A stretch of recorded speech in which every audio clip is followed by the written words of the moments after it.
को मैं ना वैसे बोलता हूँ कि इन टर्म्स ऑफ बेसिक अगर सोर्स कोड बात करें, जैसे मैंने बोला गोरक्षनाथ, क्या?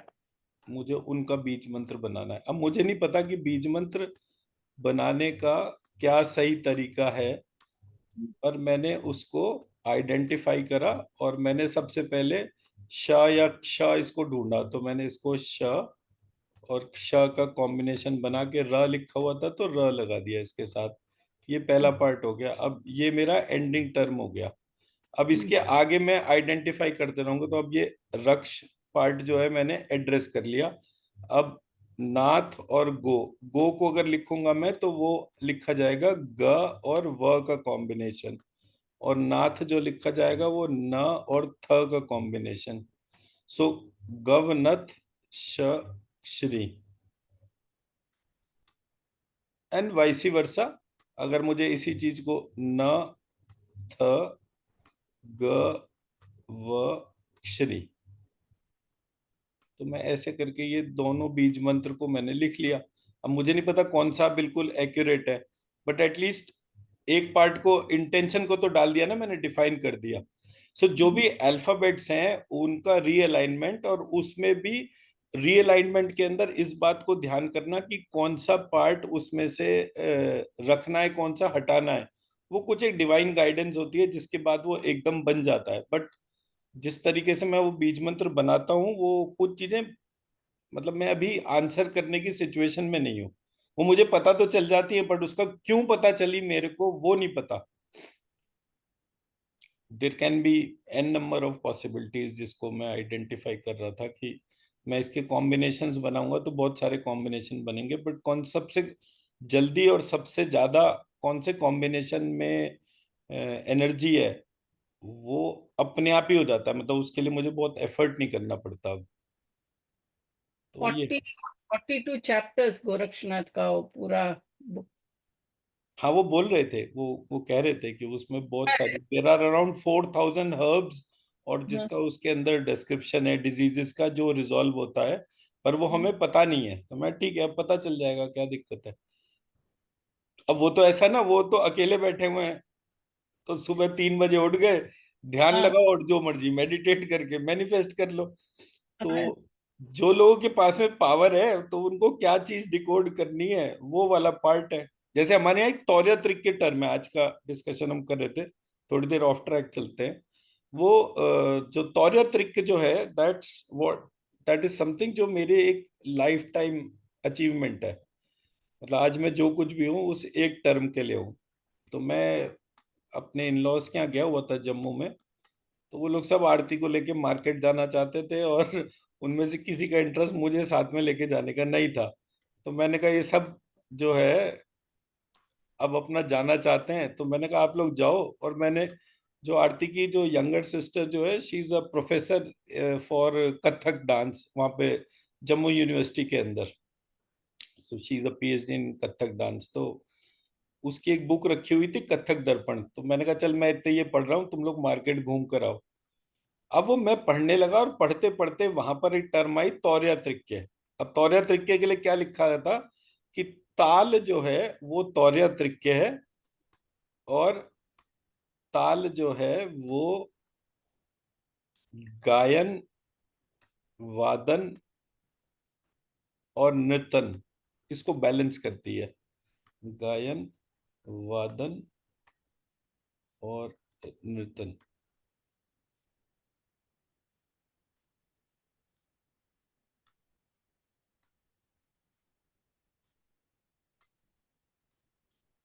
अब जब मैंने ये टर्म पढ़ी तो मैं एकदम से दंग रह गया, क्योंकि तौर्या त्रिक का मतलब क्या होता है? तौर्या मतलब 4, और त्रिक के मतलब 3।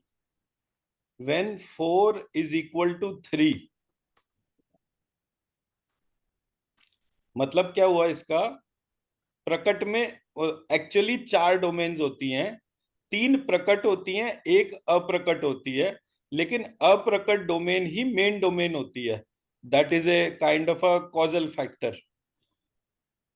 अब इसका मैं एग्जाम्पल देता हूं, एग्जाम्पल के तौर पे। अब इसको ऐसे लीजिए, singing, musical instrument and dance, इन तीनों को एक साथ जो कंट्रोल करता है उसको ताल कहते हैं। तो जो ताल है, ताल is nothing but rhythm, tempo. तो वो ताल जो है वो इन तीनों को कंट्रोल करती है, ताल को कोई कंट्रोल नहीं करता। अब ये एक मेजर पार्ट आ गया कि आपका जो फोर्थ डोमेन है वो कंट्रोलर डोमेन है। इस फोर्थ डोमेन को जब आप अपने आप से कनेक्ट कर लेते हैं, यू बिकम फिनोमिनल, बिकॉज ये कंट्रोलर की डोमेन है। मेरे शरीर में जो सोल सीट है उसमें मैं कंट्रोलर को इन्वोक करता हूं। तो अगर मैं तौर्य त्रिक्के का बीज मंत्र बोलूंगा तो तौर्य त्रिक्के जो है वो क्या कहते हैं, वो मेरे कंट्रोलर को पावरफुल बना देगा। अब अगर मेरा कंट्रोलर पावरफुल है तो वो मेरे सारे सेंसेस को, आत्मा को, उन सबको कंट्रोल करता है। तो वो जो कंट्रोलर की पावर है वो बढ़ने का जो नेक्स्ट इम्पैक्ट होता है वो क्या होता है, मेरी लॉन्गिटिविटी इंक्रीज हो जाती है, मेरी लाइफ में पर्पसफुल हो जाता हूं मैं, जो रोल प्लेज हैं वो इम्प्रूव हो जाते हैं। तो अब मैं इसका एग्जाम्पल देता हूं। अ, वात, पित्त और कफ,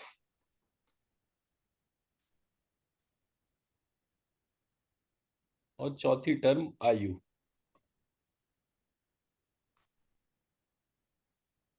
आयु जो है वो वात पित्त कफ को कंट्रोल करती है, बट आयु को कोई कंट्रोल नहीं करता। किसी व्यक्ति का वात पित्त कफ कुछ भी कुपित नहीं हो और उसकी आयु खत्म हो जाए तो वो चला जाएगा। वात पित्त कफ जो है उनका कंट्रोलर आयु है। अब आयु किसकी डोमेन है, टाइम की। जो ताल जो है वो किसकी डोमेन है, टाइम की। हर जगह जो टाइम की डोमेन है वो अलग अलग नाम से जानी जाती है, लेकिन टाइम की डोमेन जो है वही कंट्रोलर है। और मेरी सोल सीट कौन सी डोमेन है, लंबिकाग्र चक्र इज डोमेन ऑफ टाइम। तो मैंने रियलाइज करा कि ये टाइम जो है ये अपने आप को आसानी से प्रकट नहीं करता है। इस तो फिर तौरा तरीके का हमने बीज मंत्र बनाया। मैं आपके सामने वो बीज मंत्र रखता हूँ। इसमें अल्फाबेट्स जाते हैं त, र, य, त, र, य, क।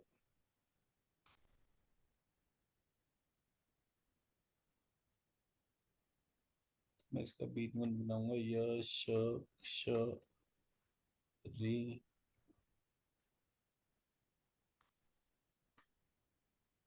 सॉरी व रह गया, औ से व। तो यश,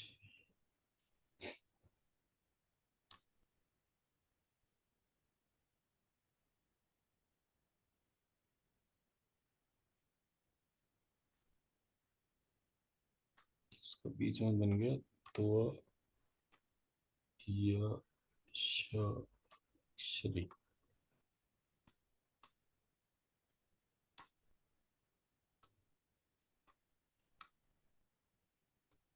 इस त्वय शक्षणी बीज मंत्र की एनर्जी लिफ्ट करिए और अपनी सोल सीट में डालिए।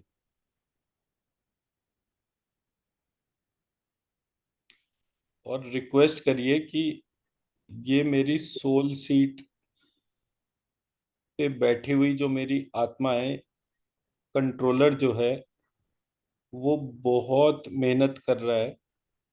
मैं उस ग्रैटिट्यूड के बदले इस बीज मंत्र की ऊर्जा उनको दे रही हूं, सो दैट वो मेरे भीतर का जो दंड नायक है उसको जागृत करे, मेरी आने वाली लाइफ बहुत पर्पसफुल हो, और मैं अपने एक्शन से इस पूरी दुनिया में न्याय को स्थापित करने के लिए एक मिसाल बनूं।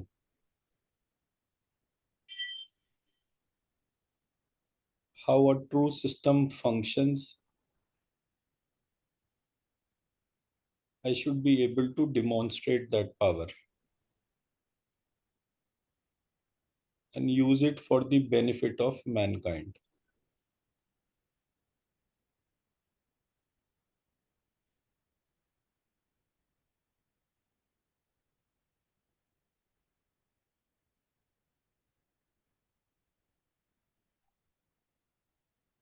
दोनों हाथों को रब कीजिए और अपनी आंखों से लगा लीजिए।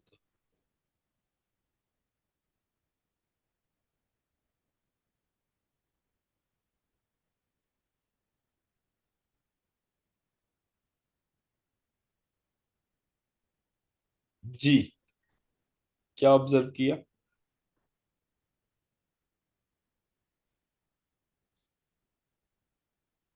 But this still takes you very deep. हाँ, जी। बहुत डीप ले जाता है इमीडिएटली। हाँ, जो सबको कंट्रोल कर रहा है, आप उसको कैप्सूल दे रहे हैं तो डीप तो जाता ही होगा ना। Very deep it goes, immediate. तो अच्छा, आशीष जी ड्राइव कर रहे हैं? Okay. No, I'm just sitting in the back seat. Okay. But can do anything. That's what uh, it leads to believe. You can do anything with that. It unfolds. It इसका जो just सबसे जो beautiful application है, अगर आपको किसी भी situation में कोई एक ऐसा पेशेंट मिले जो बिल्कुल लाइफ एंड डेथ वाली जिसकी सिचुएशन चल रही है, आप इस बीज मंत्र का एनर्जी उठा के उसकी सोल सीट पर डाल दीजिए, and immediately you will find a sea change in that situation. I just met someone with that. अभी किसी को मिला 25 दिन हॉस्पिटल में से अभी आज आ रहे थे पार्टी में, सीधे आना पड़ा इसलिए। आज ही मिला अभी घंटे पहले, उनको उनके लिए ये हो गया। हाँ, तो वो अब देखेंगे उसमें बहुत फर्क आएगा उनके हेल्थ में, क्योंकि टाइम की डोमेन है ना, आयु को यही कंट्रोल करता है, तो जो चीज आयु से संबंधित है उन मिस्ट्रीज को ये बीज मंत्र रिजॉल्व करता है। तो इसके बहुत ब्यूटीफुल वो है। चलिए आगे बढ़ते हैं, ये तो ऑफ ट्रैक कर लिया हमने। इसको थोड़ा क्लियर लिख सकते हैं तो थोड़ा उसका मनन कर हाँ, सकेंगे। एक सेकेंड लिख देता हूँ।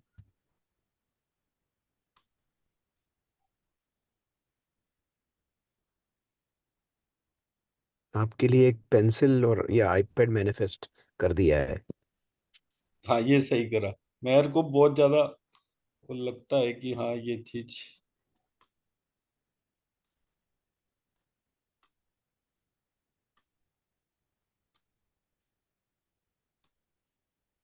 आप लैपटॉप पे या कंप्यूटर पे, डेस्कटॉप पे? हाँ, मैं लैपटॉप पे करता हूँ काम।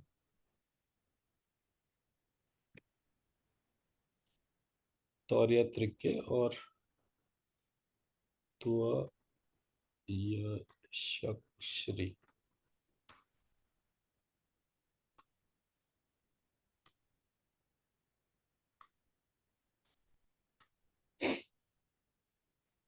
सो लाइकवाइज ये इसका बीज मंत्र हो गया। ठीक है जी। थैंक यू, ले लिया screenshot. Right.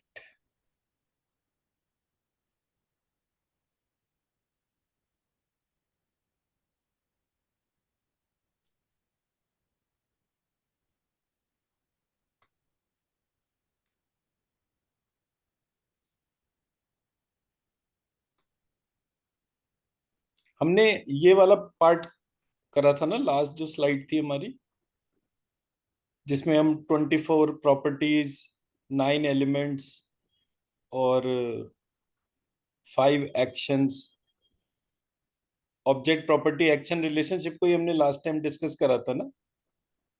Yeah, we did that, and then we you said look for the purpose, read about the lymphatic system, R is the water element or whatever, all that.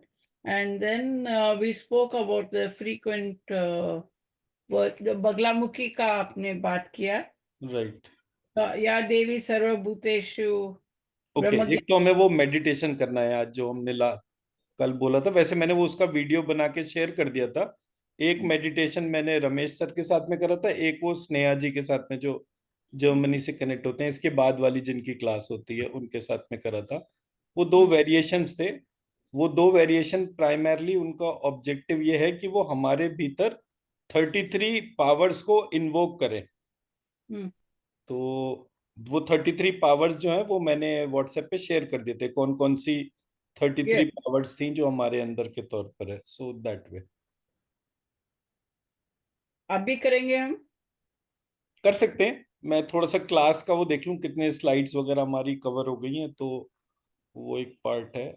और एक मैंने आप लोगों के साथ में प्रश्नोपनिषद वाली स्लाइड करी थी, No, नहीं करा ना अभी? no. ओके, तो You just referred that, refer किया, लेकिन उसका क्लास नहीं किया। Our talk went in different direction. Actually Prashnopanishad जो है ना मेरा, वो लेवल 1 का पार्ट है। जो बाकी सारी चीजें तो मैं लेवल 1 की कर चुका, बट मैंने वो प्रश्नोपनिषद वाला पार्ट जो था वो नहीं करा। I got a book PDF मिला प्रश्नोपनिषद का, लेकिन I couldn't read it. मिला, I'll send you also if you want the link. Prashnopanishad तो है मेरे पास में।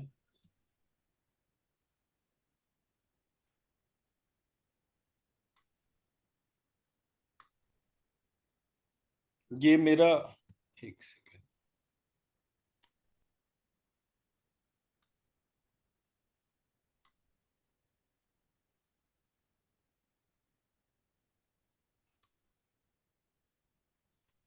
ये मेरा स्क्रीन दिख रहा है ना अभी? Yes. पीपीटी हाँ जी। पीपीटी चल रही है, स्कृति, राइट?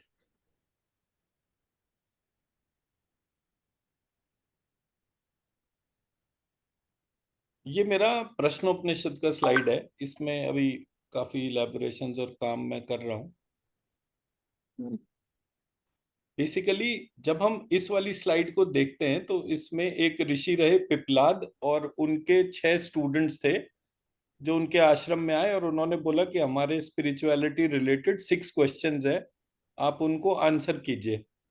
उन्होंने कहा देखो मैं बहुत बिजी आदमी हूँ, और मुझे ये भी नहीं पता तुम तो स्टूडेंट हो कि तुमने अपने क्वेश्चन को ढंग से पकाया भी है नहीं पकाया। अब सडनली खाली बैठे थे, क्वेश्चन आ गया तो चलो क्या करें, इससे पूछ ले। तो मुझे ये कैसे पता चलेगा कि तुम्हारा क्वेश्चन जो है वो बहुत सीजन्ड क्वेश्चन है, बहुत स्टेबल क्वेश्चन है? Hmm. तो उन्होंने जब ये करा तो बोले तुम ये क्वेश्चन के आंसर के बदले क्या कर सकते हो? तो बोले आप जो बोलेंगे वो हम कर देंगे। तो बोले ठीक है, मेरे आश्रम की 1 साल तक साफ सफाई करो, इसका कोई काम करो, फिर मैं तुम्हारे क्वेश्चन का आंसर करूंगा। तो उन सब ने जो है अब उनके आश्रम का एक एक काम पकड़ लिया और उस काम को करना शुरू कर दिया, और 1 साल तक उन्होंने काम करा, और फिर उन्होंने उनके क्वेश्चंस पूछे। तो जब ऋषि पिपलाद ने देखा कि इनको कोई भी चीज डेविएट नहीं कर पा रही है, और they are still in the questioning answering mode, तो Hmm. उन्होंने कहा अच्छा पूछो क्या क्वेश्चन पूछते हो। तो वहां पर पहला क्वेश्चन था, how did life begin? Hmm. The moment I, और ये पूरा उपनिषद स्टडी है। जैसे ही मैंने पहला क्वेश्चन पढ़ा, मैंने कहा ये तो सब्जेक्ट ही कॉस्मोलॉजी का है। ये कॉस्मोलॉजी उपनिषद के तरीके से अगर हम पढ़ेंगे तो हमें Hmm. ये कैसे पता चलेगा कि एक्चुअली पूरा साइंटिफिक स्ट्रक्चर क्या है? सो Hmm. मैंने फिर उसके बाद नेक्स्ट क्वेश्चन देखा। Next question was what is a living being? अब Hmm. What is a living being is a question which is actually pertaining to आत्मा, क्योंकि आत्मा is the only thing which makes somebody living. तो Yeah. Living और non living का discrimination सिर्फ आत्मा से होता है। तो दूसरा क्वेश्चन वो वाला था। फिर तीसरा क्वेश्चन था, उस आत्मा के बारे में बताइए, उसके क्या क्या एस्पेक्ट्स हैं, क्या क्या चीजें हैं। फिर ये जिसको हम पुरुष कहते हैं, अब पुरुष कौन है? पूरे ब्रह्मांड को एक पुरुष की शेप बोला गया। सो Hmm. अगेन वो क्वेश्चन कॉस्मोलॉजी से कनेक्ट हो गया कि पूरी यूनिवर्स में जितने भी स्टार्स हैं, अगर मैं उनको एक डॉट मान लूं तो जो इमेज बनती है वो लेटे हुए विष्णु जी की बनती है, जिसको हम पुरुष कहते हैं। तो वो पुरुष जो है उसको कौन स्टैब्लिश कर रहा है? तो वो एक बड़ा यूनिक सा क्वेश्चन हो गया। फिर वो उसमें मेडिटेशन और ये सारी चीजें जो है, ये कुछ चीजें बाद की जोड़ी हुई हैं। बट जो 6 क्वेश्चन था अगेन कि वो इमोर्टल के लक्षण क्या हैं, एंड 6 जो एस्पेक्ट है उसके तौर पे 16 पार्ट्स कौन से हैं, और that was the phenomenal part. तो देयर आई रियलाइज कि ये एक बहुत ही डिफरेंट काइंड का क्वेश्चन है, जिसको कि हम सही तरह से ऑब्जर्व नहीं कर रहे कि कॉस्मोलॉजी एक्चुअली क्या आंसर कर रही है हमारी लाइफ में। तो मैंने उसके लिए जो है क्या करा, मैंने टर्म देखा नवग्रह। Hmm. अब नवग्रह से आप क्या समझते हैं? 9 planets. 9 प्लैनेट्स। ये 9 जो है वो हैं sun, moon, Rahu, Ketu, Jupiter, Saturn, Mercury. Mercury, Venus, 1 2 3 4, Mercury, Mangal, Budh, Brihaspati, Shukra, Shani, Saturn हो गया, शुक्र हो गया, शुक्र भी होता है। कौन सा बच गया? हम्म, Venus के- में केतु। नहीं वो तो राहु। हो गया, सूर्य, चंद्रमा, राहु, केतु, मंगल, मार्स नहीं लिखा, मार्स नहीं लिखा, मार्स केतु बोल रहा हूं, लेकिन लिखा नहीं है। केतु और मार्स। ठीक है, अब मैं इसको देखता हूं तो sun is a star, moon is a satellite, hmm, Rahu is shadow और नॉर्थ साउथ पोल, हम्म,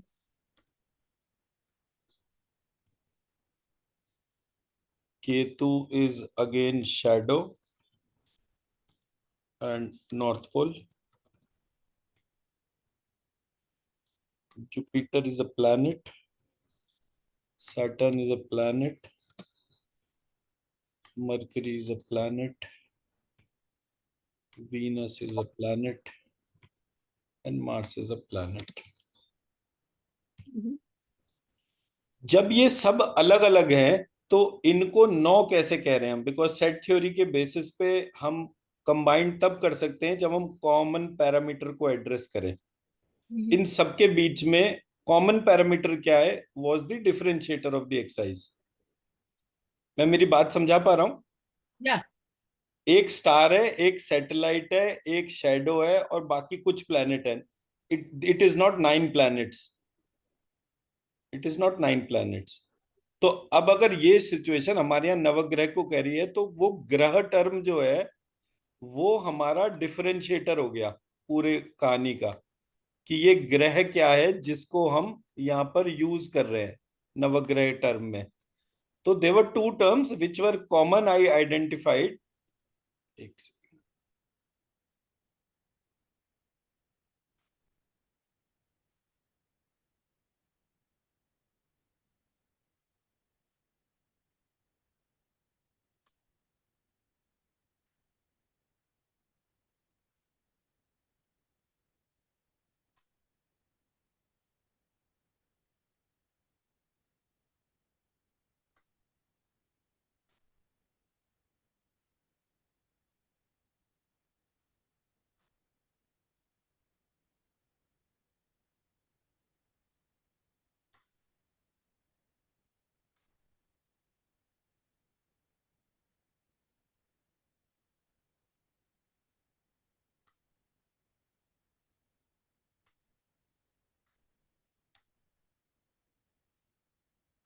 तो मैंने क्या देखा कि ये यहां पर 2 टर्म्स हैं, one is momentum hmm,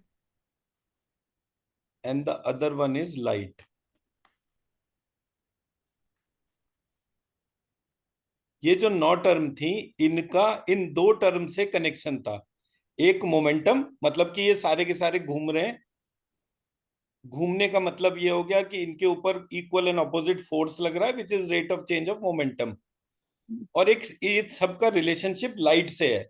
Surya light को क्रिएट कर रहा है, बाकी सब रिफ्लेक्ट कर रहे हैं या एब्जॉर्ब कर रहे हैं। मतलब राहु केतु जो है, अगर मैं एक स्फेरिकल बॉडी लेकर चलूं तो वो स्फेरिकल बॉडी जो है ये सन से लाइट आई और ये एंड पर, ये नॉर्थ पोल और साउथ पोल के एंड पर जो लाइट कट गई, हम्म, तो वो जो लाइट कटी वो लाइट कितनी थी वो मेरे पार्ट जो है क्वेश्चन का बन गया।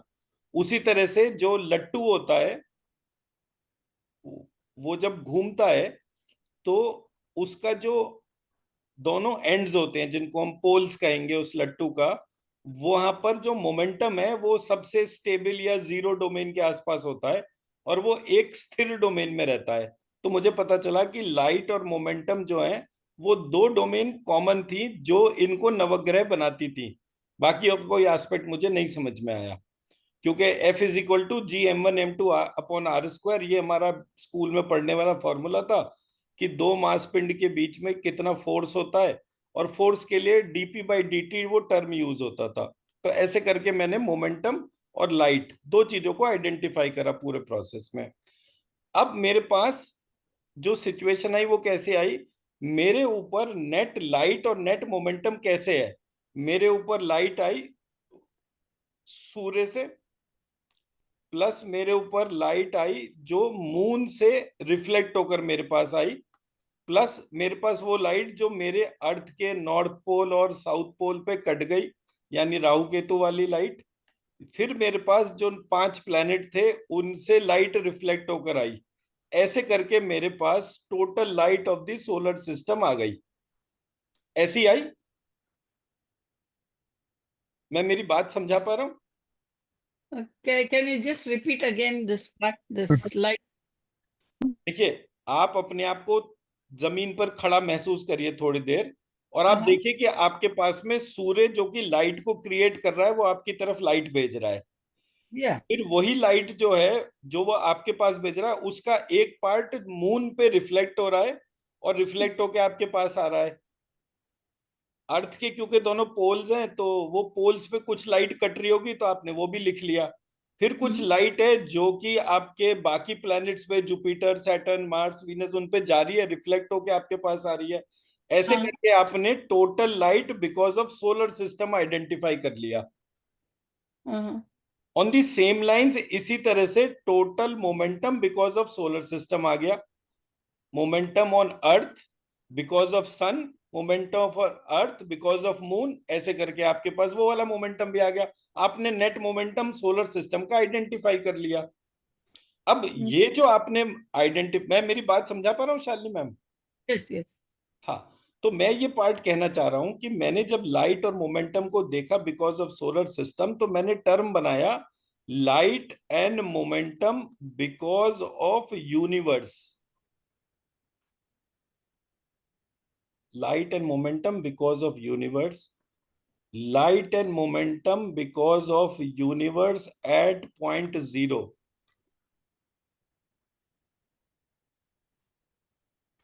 light and momentum of whole universe at point infinity, light and momentum at point infinity। मेरे पास 3 पॉइंट्स आ गए।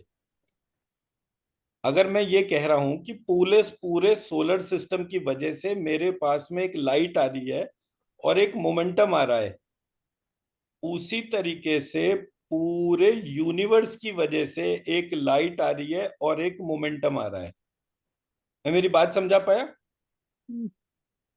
अब कोई डाउट है तो पूछ लीजिए, नहीं समझ में आ रहा हो तो बोल दीजिए, मैं और इसका No, एलैबोरेशन you करूंगा। said getting light and this thing with the momentum from the sun going to all these places. Momentum कहते हैं बेसिकली जो भी चीज मूव कर रही है Yeah, स्पेस में, अगर कोई चीज मूव कर रही है उसकी कोई तार नहीं है जिससे वो बंधा हुआ है, वो सब मैग्नेटिक फोर्स से चल रहा है। yeah, that's how we are all controlled by those planets. Right. तो ये जो चीजें हमारे को कंट्रोल कर रही हैं, इन चीजों में दो कॉमन पैरामीटर्स हैं, एक वहां पर लाइट है और एक वहां पे मोमेंटम है। ये सब घूम रहा है This is पूरे called, यूनिवर्स में, हर पार्टिकल घूम रहा है। yes. पूरे यूनिवर्स में लाइट है। अब लाइट किस तरीके से, एक लाइट क्रिएट करने वाले ऑब्जेक्ट्स हैं जिनको हम स्टार्स कहते हैं, और एक लाइट को रिफ्लेक्ट करने वाले हैं ऑब्जेक्ट्स हैं, स्फेरिकल ऑब्जेक्ट्स ही हैं सारे के सारे। तो ये जो कुछ भी है इनके बीच में जो रिलेशनशिप है वो लाइट और मोमेंटम, ये दो ही रिलेशनशिप है। ठीक है। ये जो पूरे यूनिवर्स की लाइट है और जो पूरे यूनिवर्स को मोमेंटम दे रहा है, किसी ने उसको एड्रेस करा light because of whole of universe, momentum because of whole of universe. किसी ने लाइट बिकॉज ऑफ यूनिवर्स को हमारे एपिक्स में विष्णु लिख दिया। Hmm. किसी ने पूरे मोमेंटम को, जिसका रीजन यूनिवर्स है, उसको लक्ष्मी लिख दिया। Hmm. मैं मेरी बात समझा पाया? Yeah, got it. Instead of कि हम डीपर डिटेल्स में वेरिएशंस पे डिस्कस करते, उन्होंने पूरी लाइट जो कि पूरे ब्रह्मांड में किसी भी फॉर्म में है, उस लाइट का टोटल जो है उसको एक विष्णु नाम दे दिया। Mm-hmm. और जो पूरे ब्रह्मांड को एक एक पार्टिकल को मूव कर रहा था, उस मोमेंटम करने वाले फोर्स के कॉजल बॉडी को उन्होंने नाम दे दिया लक्ष्मी। Mm. अब हम कॉस्मोलॉजी पे बात कर रहे थे, which has something to do with quantum physics.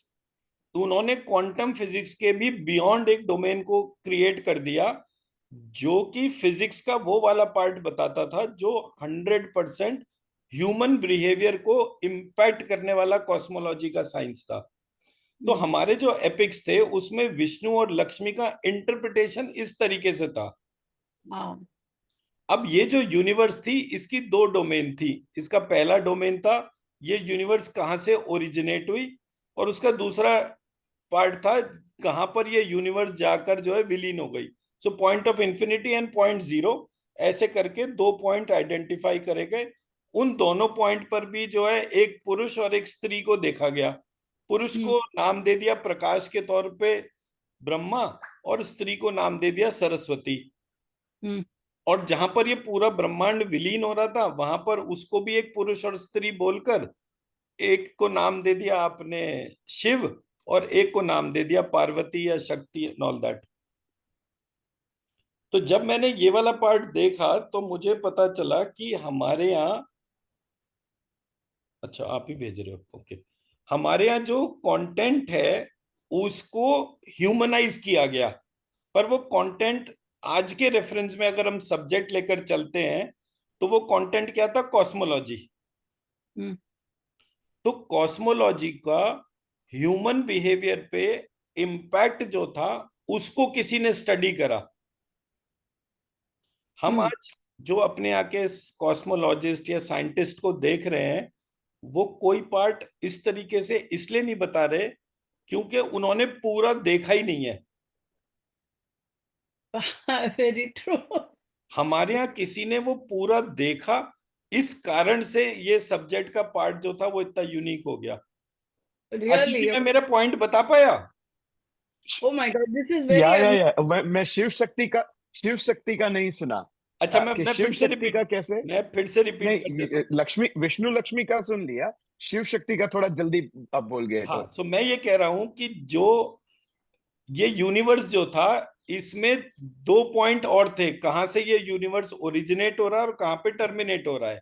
जहां ओरिजिनेट हो रहा था वहां पूरे लाइट और मोमेंटम को बोला गया ब्रह्मा सरस्वती। जहां ये पूरा यूनिवर्स टर्मिनेट हुआ, वहां पर उसको बोल दिया शिव और शक्ति। ओके। अब आपको क्या करना है, एक छोटा सा प्रैक्टिकल इमेजिन करना है। अपने हाथ को सनलाइट में लेकर जाइए और इमेजिन अभी तो नहीं है करिए कि सनलाइट। वो ब्रह्मा विष्णु शिव और उनकी शक्तियां जो हैं, उनसे प्रकाश निकलकर आपकी बॉडी में एब्जॉर्ब हो रहा है, और एक उनकी कॉजल बॉडी है। इन छह के छह की कॉजल बॉडी को महालक्ष्मी, महाकाली और महासरस्वती बोला गया है। अब अपने हाथ को इमेजिन करिए कि आपके हाथ के ऊपर at any point of time there are 9 lights which are coming and being absorbed. उन 9 लाइट्स को आपने फील करना है अपने हाथ के ऊपर। आप जहां बैठे हैं वहां पे भी कर सकते हैं, कोई खिड़की है वहां तक जाइए, उस लाइट को फील करिए। अंधेरा है तो चंद्रमा को फील कर लीजिए, और रोशनी है, दिन का टाइम है, तो वहां पे सूर्य को फील कर लीजिए। बट स्टार्स हर जगह हैं।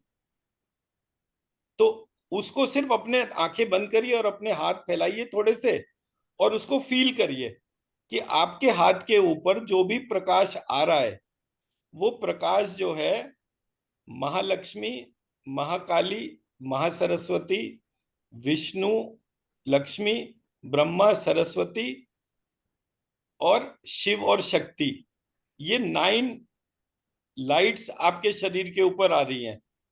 और ये 9 लाइट्स आपके भीतर प्राणों को जनरेट कर रही हैं। और ये सारे प्राण की जो कंट्रोलर डोमेन है वो नाक के पीछे, दोनों कानों के बीच में और नाभि, ऐसे करके इसके बीच में ऊपर नीचे चल रही है। और आप एक इकोलॉजिकल बैलेंस बना रहे हैं। जो सांस आप बाहर निकाल रहे हैं वो पेड़ पौधों तक जा रही है, जो सांस पेड़ पौधे बाहर निकाल रहे हैं वो आप तक आ रही है, जो एनिमल सांस बाहर निकाल रहे हैं वो इस सिस्टम में जा रही है, गाय जो सांस बाहर निकाल रही है ऑक्सीजन जैसी वो आपके भीतर जा रही है। ऐसे करके एक इकोलॉजिकल बैलेंस हो रहा है। जो इकोलॉजिकल बैलेंस की जो कॉजल बॉडी है ये 9 डाइटीज है। और ये हर दिन हर क्षण, माइक्रो सेकंड, नैनो सेकंड, हर सेकंड ये आपके साथ में ही चलती हैं। आप अपने आप को इमेजिन करिए कि जो पावर हर समय आपके साथ में हो, आपको फिनोमिनल बनने से कौन रोक सकता है? अपने कंट्रोलर को ये रिक्वेस्ट करिए कि ये मेरी कॉन्शियस डोमेन के अंदर ये जो 9 पावर्स आई हैं इनसे मेरा संबंध हर समय बना रहे, और मैं हर समय इनको फील करूं। जब जब मैं अपने आप को किसी ऐसे इमोशन में चाहूं जहां मुझे बहुत सारी शक्ति चाहिए, तब तब मेरा कॉन्शियस कनेक्शन इनसे बन जाए।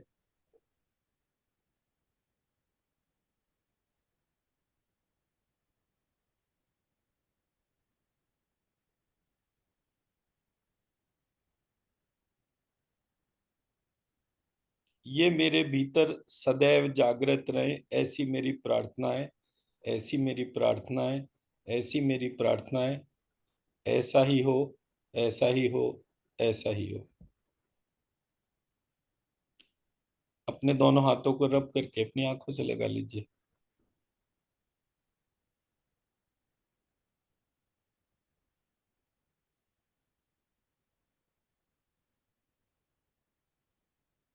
Very nice, very nice. It feels, it makes you feel more confident. Abhi, you know, have the, confident क्या मैडम, ये इमॉर्टल बना देता है। I know. आप जो है वो Is- मतलब किसी भी मेरे चीज में जो है मुंह की बात आपने ले ली अभी। इमॉर्टल वही बन मैं जाते बोल हैं। रहा था। कॉन्फिडेंस तो बहुत छोटा टर्म है। आपको कुछ भी मैनिफेस्ट करना हो, वो पावर आ जाती है आपके भीतर। And yes. and it's miraculous. It is a conscious effort to become a divine entity, connecting or invoking divine within you. Oh my God, this was वाह। the best explanation of Vishnu, Lakshmi, Shiva, and Parvati, and एकदम Brahma. जोर का झटका, एकदम I- pure I- से लगा दिया आपने। क्या कमाल का! I swear God has chosen you to come to this world. You're not an ordinary person. Ordinary कैसे हो सकता हूँ? जो इन 9 डाइटीज से हर समय कनेक्टेड रहे और सबके भीतर उसको इन्वोक कर एब्सोल्युटली। दे, वो ऑर्डिनरी बिल्कुल कैसे हो सकता है? नहीं हो। Just leading a simple life, but you're not ordinary. ये तो समझ गई। A deep understanding of each thing. You are here to change the world. नहीं, वो एक अलग बात है। वो किस लिए है वो पर्पस तो वो जाने, बट मैं मेरे काम को बड़े ईमानदारी से कर रहा हूँ, spite of anything. Yes. No. You will achieve what you have in mind. You will definitely achieve. तो So प्रश्नोपनिषद इसलिए इंपॉर्टेंट है। अब आप लोगों का इसको चाहे होमवर्क के तौर पे गिन लीजिए, कैसे भी प्रश्नोपनिषद का पीडीएफ उठाकर जब भी आपको टाइम मिले आपको पढ़ना है, with this frame of mind in reference, considering वो ऋषि जो है, जैसे जो पार्ट मैं यहाँ पर बता रहा हूँ वो ऋषि ने भी उन 6 स्टूडेंट्स को यही एस्पेक्ट बताया, और उसकी डीपर डिटेल्स है। उसने उसको टाइम से कनेक्ट करा, उसने उसके सीजन से उसको कनेक्ट करा, उसने ट्रांसफॉर्मेशन से कनेक्ट करा। तो जब आप प्रश्नोपनिषद को इस प्रकार से पढ़ेंगे with this frame of mind in reference, आप उसके डीपर मीनिंग्स को समझेंगे। और जब आप उसके डीपर मीनिंग्स को समझेंगे, आपको डे टू डे एक्टिविटीज में उसकी बहुत यूसेज वो आएगा। ब्यूटीफुल। very nice.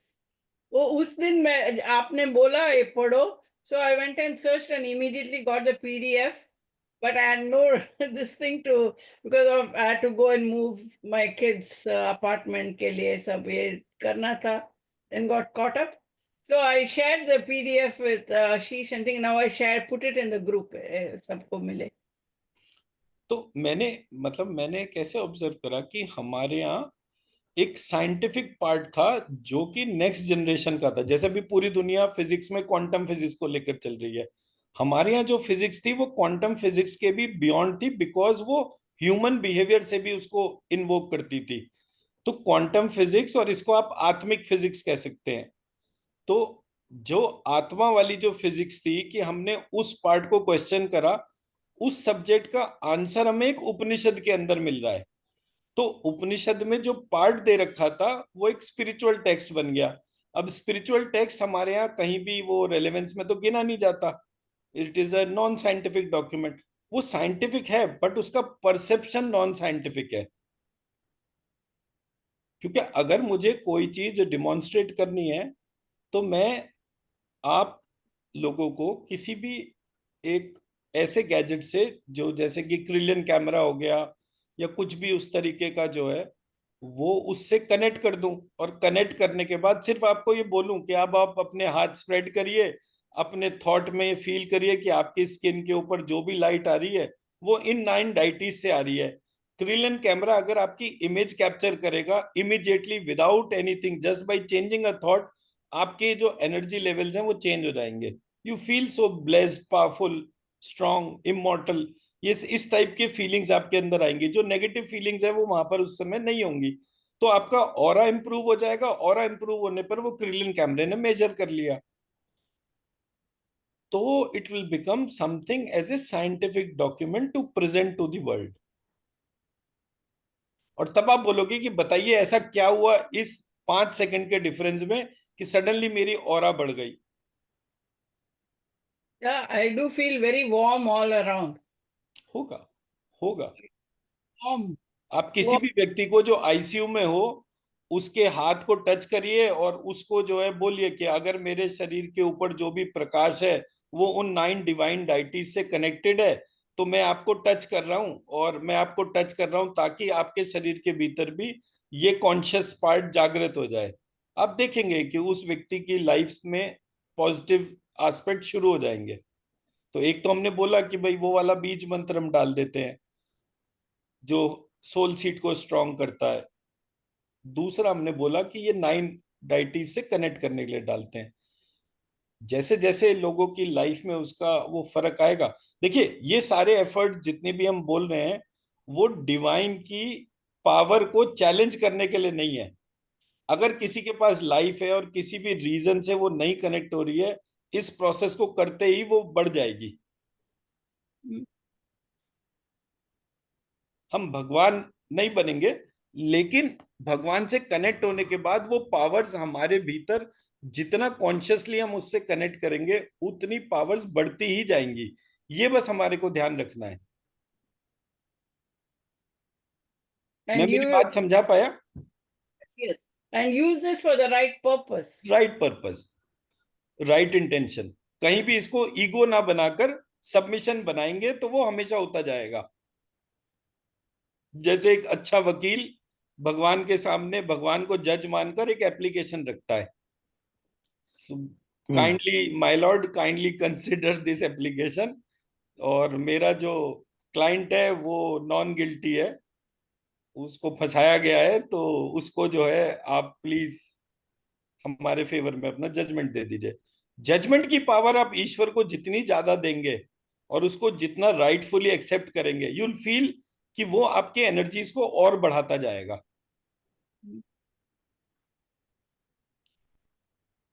तो हमारे यहाँ जो श्रीमद् भगवत गीता में बोला गया है कि कर्म कर, फल की चिंता मत कर। कर्म ये है अपने आप को कॉन्शियसली उससे कनेक्ट करना, और जो भी हमारा रोज का टाइम है, जो भी हमारा टारगेट है, उस टारगेट से उसको कनेक्ट करना। वो हर एक के हिसाब से। आशीष जी ने बोला मेरा बिलियनर टारगेट है, मेरे को उस पे इस रोल प्ले को करना है। शालिनी जी ने बोला मेरा ये लॉ वाला पार्ट है, ये मुझे कनेक्ट करना है। हम कुछ भी करें, see I am just putting examples, हम कुछ भी करें, it should be a role in the society. It should create and it should protect the right ones. हमारा नॉलेज का बेनिफिट ही तभी है जब वो दूसरे के काम में आ रहा है.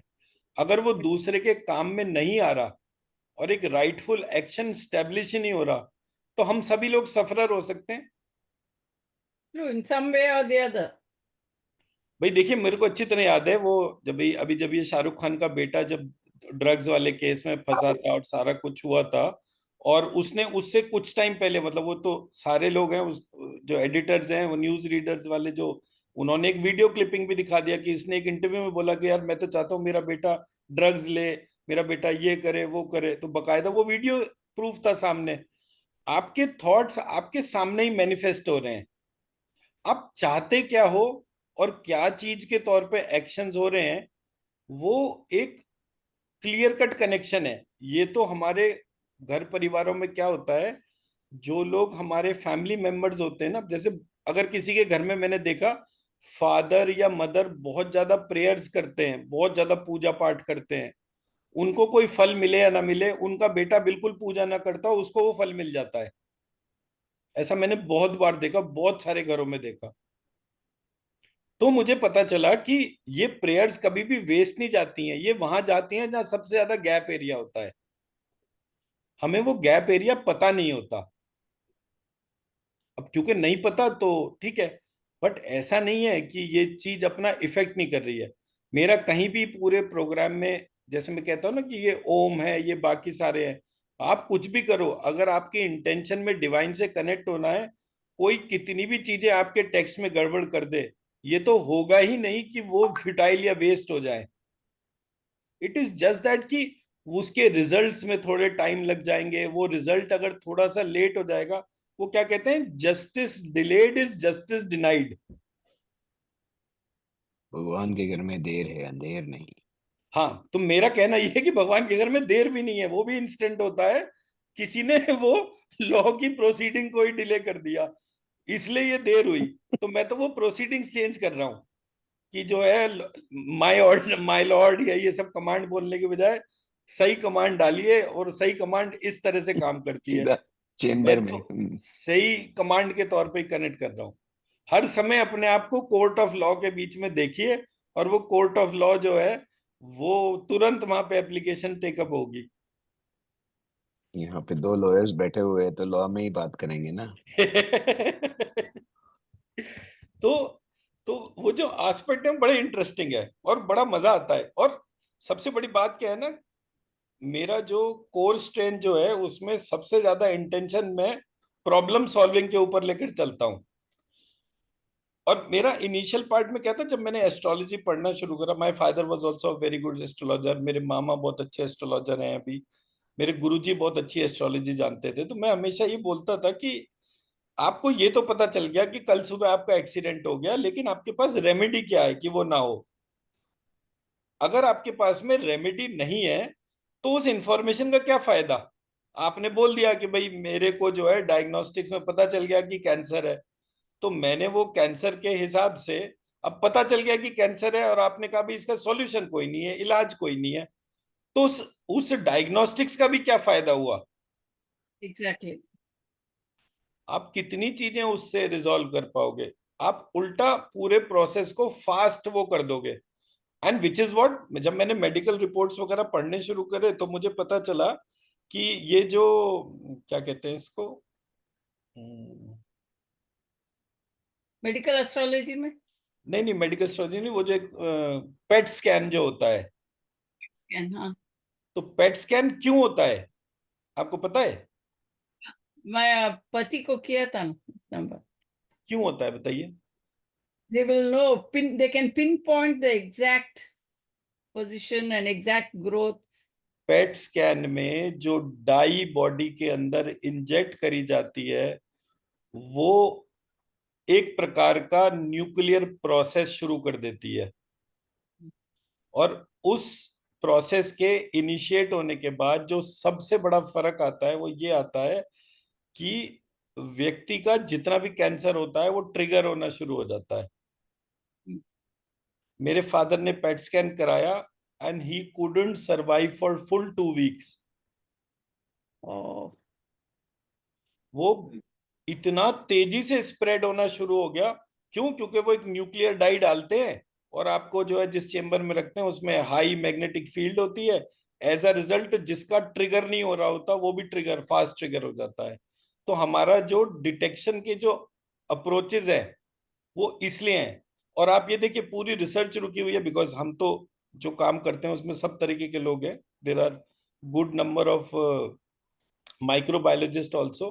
वो कहते हैं कि जी पूरी दुनिया में इस बात का फाइट चल रहा है कि कैंसर का जो डिटेक्शन जो है it should not be based on ये जो ये हाई एंड डिवाइसेस है, ये हमेशा ब्लड बायोमार्कर से होना चाहिए। बट वो ब्लड बायोमार्कर को बहुत ज्यादा इंडस्ट्री सपोर्ट नहीं कर रही है कॉमर्शियल इंटरेस्ट की वजह से। तो true. बोले अगर आपको ब्लड बायोमार्कर से पता चलता है तो आपका कैंसर का स्प्रेड होने का स्पीड ही स्लो डाउन रहता है। Definitely. जब आप किसी भी व्यक्ति का वो करते हैं क्या कहते हैं इसको, ऑर्गन ट्रांसप्लांट करते हैं।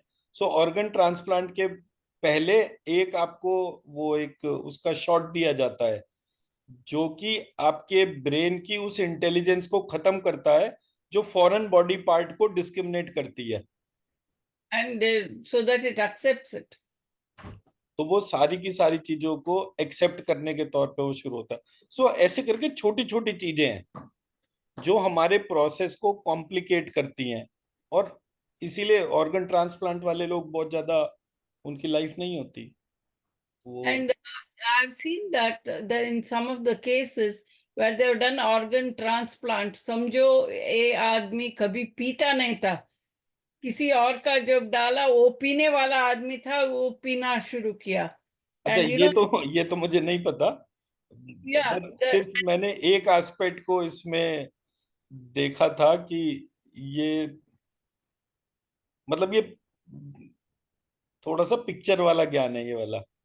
वो पीना शुरू करना और वो वाला जो पार्ट है वो बड़ा वैसा नहीं है। It is something to do with in terms of blood के बनने में जो इंटेंशन लगता है, वो इंटेंशन जो है वो इम्पैक्ट करता है, ये तो आप कह सकते हैं। एक्शन पर थोड़ा सा मैं अभी उसको वो लेकर चलूंगा कि वो पार्ट जो है एक्शन पे थोड़ा कम बैठता है। because see that organ was in another body, and it was it has all the memories of those whatever totally देखिए different. मैं Yes, आपकी but बात को ये that's नहीं what कह रहा he is कि आप गलत explaining कह रहे हैं, that. मैं कह रहा हूं उसको सिर्फ इंटेंशन कहकर छोड़ दीजिए कि जो इंटेंशन उस बॉडी पार्ट में, या वो जैसे किसी को हम ब्लड चढ़ाते हैं ना, मैंने मेरा खून किसी और को दे दिया, तो ऐसे करके जब आप वो इंफॉर्मेशन को बोलेंगे इट लुक मोर ऑथेंटिक कि इंटेंशन भी तो जाती है। अगर मैं किसी को ऑर्गन ट्रांसप्लांट के तौर पे दे रहा हूं तो जिससे मैंने ऑर्गन लिया उसका इंटेंशन भी तो मेरे पास में आएगा। ब्लड लिया किसी का मैंने तो उस ब्लड बनाने वाले का इंटेंशन भी मेरे साथ में आएगा। तो my health aspects are different. तो Yes. So that's why I am saying कि वो हमारा थोड़ा सा लैंग्वेज का वो मिसयूज हो जाएगा तो अर्थ जो है वो गड़बड़ हो जाएगा। और मैं थोड़ा कोशिश करता हूँ कि हाँ ये बारीक वाले पॉइंट्स के ऊपर जरा करूँ काम, ताकि मैं उस प्रोसेस को रिवर्स करने के लिए कुछ ऑल्टरनेटिव मैकेनिज्म, जैसे आपने एग्जाम्पल दिया कि ये पीता नहीं था उसको प्रॉब्लम हो गई। अगर मैं उस तरह से उसको पुटअप करूँ ना, तो हमारे यहाँ जो इस समय मेजर दुनिया भर में जो बीमारियां बढ़ रही हैं वो ऑटो इम्यून डिसऑर्डर्स हैं। ऑटो इम्यून डिसऑर्डर में क्या होता है, मैंने कभी पूरी जिंदगी शराब नहीं पी, सडनली मेरा किडनी फंक्शन करना बंद कर देता है। तो जब मैंने इसको पूरे बीमारी को पढ़ा तो मैंने देखा कि अग्नि पुराण के अंदर ब्रह्म ज्ञान वाला जो चैप्टर है दैट वर्क्स मिराकुलसली। और हम किसी भी व्यक्ति का 15 दिन के अंदर उसका ऑटो इम्यून डिसऑर्डर में फर्क ला देते हैं with in 15 days time guaranteed. क्योंकि ये मेरा और आरती का ये बड़ा स्ट्रॉन्ग स्ट्रेंथ है। Mm. और ऑटो इम्यून डिसऑर्डर की वजह से ही इतने सारे ऑर्गन ट्रांसप्लांट हो रहे हैं। एक्चुअली उतने ऑर्गन ट्रांसप्लांट की रिक्वायरमेंट भी नहीं है, बट बहुत बड़ी इंडस्ट्री हो गई है अब organ transplant. It is more than, for India it is around 25,000 crore per year. इतना बड़ा मार्केट है। और